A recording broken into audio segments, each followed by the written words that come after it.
i-check na natin tong si Twitter Gravel version 2. Ito yung latest model nila na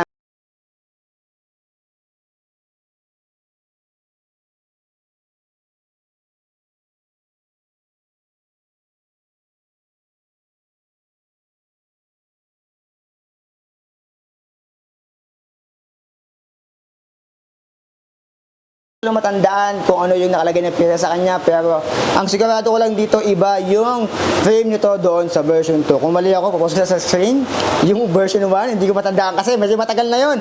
2021 pa yata yun, or 2020. Ito si Twitter, kung doon nagkakamali, mas nakilala to nung nag-pandemic.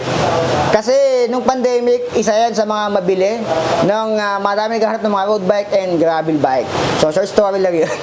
Yung frame nito, syempre, pag sinabing Twitter, mostly kasi ng mga bike nila ay carbon lodi.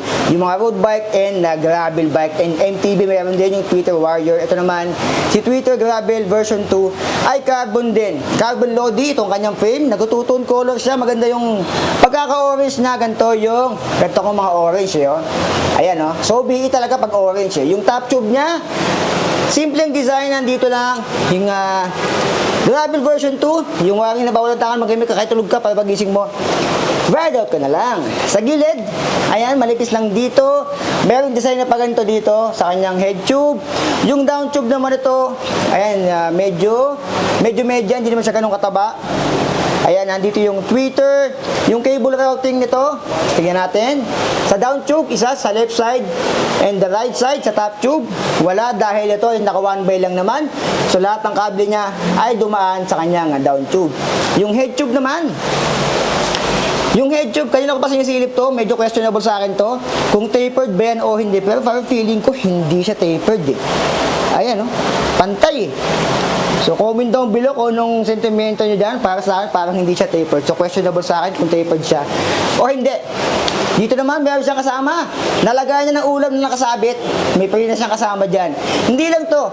Meron namin itong kasama pala ng mga helmet doon. Papakita ko sa inyo yung mga kasama dito. Yung binabudget natin, o ang available size, ay size 51. Ayan, meron pa itong white. Papakita ko sa inyo mamaya yung white version. Ito yung orange version niya na may pagka-black. Nag-two-tone color siya. Yung FD ay wala. Pwede lang pala kayo maglagay dito ng lagayan ng ulam o ng battle cage kung gusto niyo. Naka-base on, kung gusto niyo maglagay ng FD, pwede naman. Pero since naka 1x to and nag-gravel, wala siyang FD. Huwag niyo hanapin sa akin. Ayun, may butas doon na maliit. Doon yung palulusutin yung kable. Ang mahirap lang kasi sa mga ganito, mahirap magpasok ng kable dito pag naglagay ka ng FD. Sa mga ganyan kaliit, paano mo ba papasukin yan, yung kable dyan, saka dito, dumaan yung kanyang RD cable sa loob. Sobrang hirap yan doon. Kaya bilib ako sa mga technician, sa mga mekaniko na gumagawa ng mga ganitong klase na cable routing. Dito naman, syempre, ito, retrospect na rin yung ginamit. Sa mga hindi nakakalam, mostly ng pyesa, pag Twitter, ang isang bisikleta o ang model, retrospect karamihan ang nakalagay dito. Tulad ito, itong Halotech, ito ay 42 teeth. Halotech, mayroon lago sa kabatas sa mundo ng Eugene dito, 170mm retrospect new. New style. Ayan, new style daw, bagong style. Yung kanyang chain, hindi ko mabasa, medyo maitim, malabo siya dyan. Yung RFD naman ito na. RFD niya ay retrospect 12 speed. Ayan, 12 speed. Malaki yung kanyang pulley dito sa kanyang RD. Akala ko meron siyang lockout dito, pero wala pa siya nun. Yung RFD cable dumaan dito, so ayan, napakahirap siguro ipasok niyan. Kapag nag-maintenance kayo ng cable nito, medyo mahihirapan kayo kasi nga pag ganun siya, parang sobra dito. Dapat doon naman lang, konti man lang ganun. Bilangan naman natin yung kanyang sprocket. Ito ay kaset na rin, 1, 2, 3, 4, 5, 6, 7, 8, 9, 10, 11, 12 speed, so 1x12 speed, si Twitter Gravel version 2. Ito ay 11 yung pinakamaliit, yung pinakamalaki ay 46 teeth. So 11 46 teeth si Twitter Gravel version 2. Yung hubs naman niya ay alloy seal bearing and retrospect na rin yung ginamit dito. Pakinggan natin yung sound trip nito.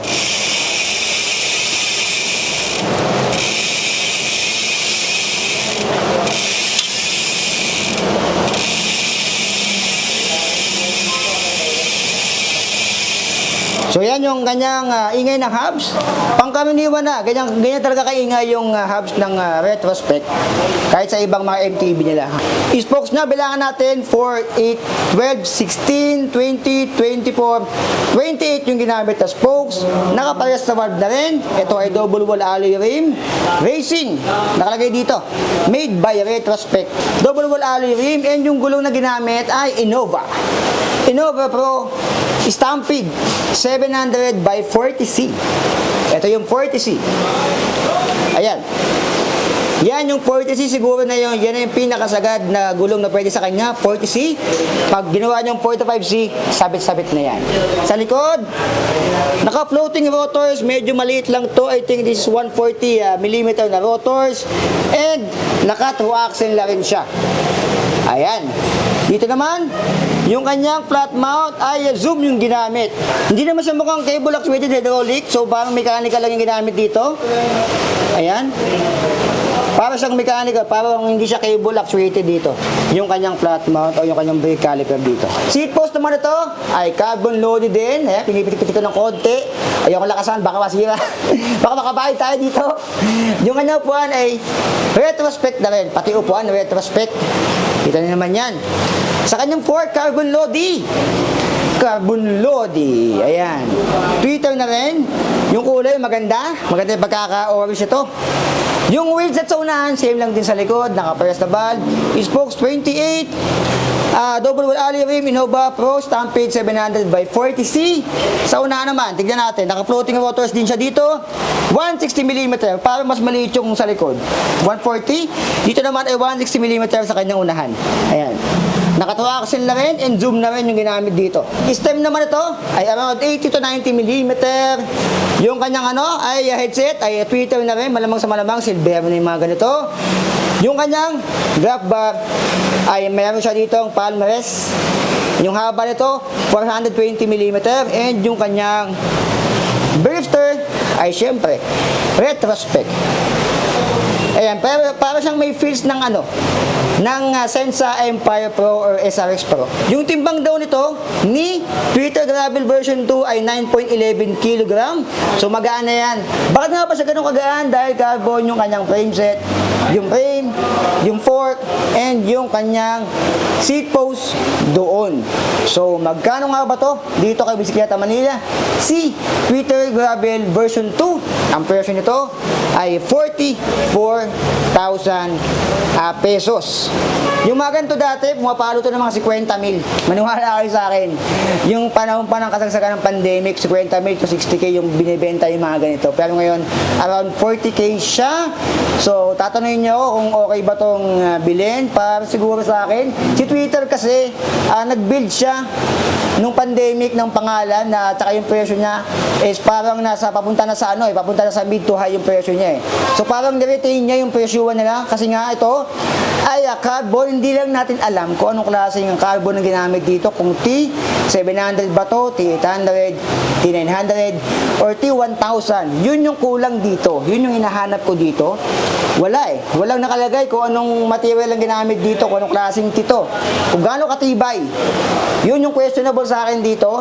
Bakit hindi sila naglalagay ng kung anong material na carbon ang ginamit dito. Ayan. Si Twitter, size 51. Sa likod naman, ito ay 11, 46 stick. Okay naman na yan sa mga long ride and ahon. Yun nga lang talaga, yung retrospect, hindi talaga ako tiwala or alam dyan. Wala akong alam sa retrospect kung ganito gamit nyo.